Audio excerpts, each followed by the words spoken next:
Mimi nimeambiwa kuna vijana hapa walinisaidia kuweka hii hema,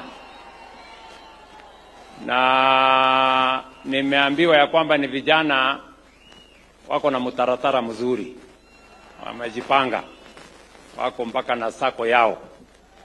Kwa hivyo wewe mama county na mheshimiwa, nikitoka hapa nitakuajia milioni 2 hawa vijana waendelee wafanye kazi,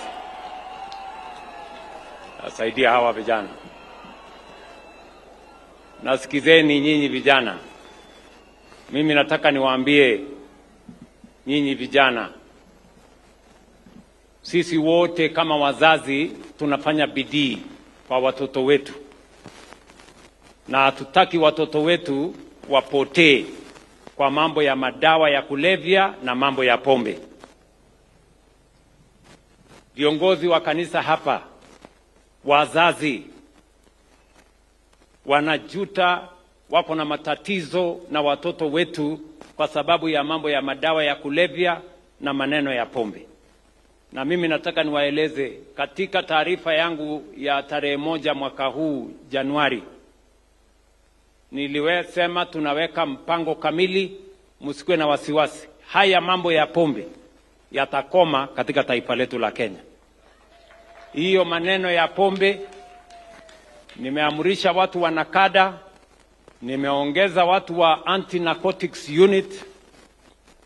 Tumekubaliana vile tutakabiliana na wale wanaleta madawa ya kulevya kuingiza taifa letu kutoka mataifa zingine, na wale wanaharibu vijana wetu kwa pombe haramu. Na wasikiza kwa makini, and I want to commit to you that we are going to deal decisively and conclusively on matters of illicit brews and drugs and narcotics.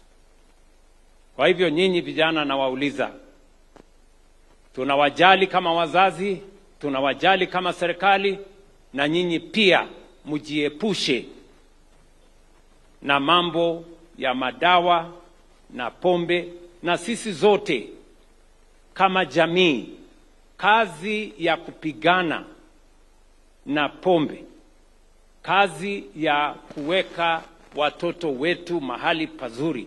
I want to ask parents, let us not surrender our children to other people.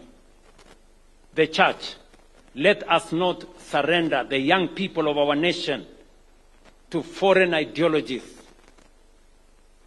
To be able to contain drug abuse and abuse of alcohol, it requires a whole of society approach.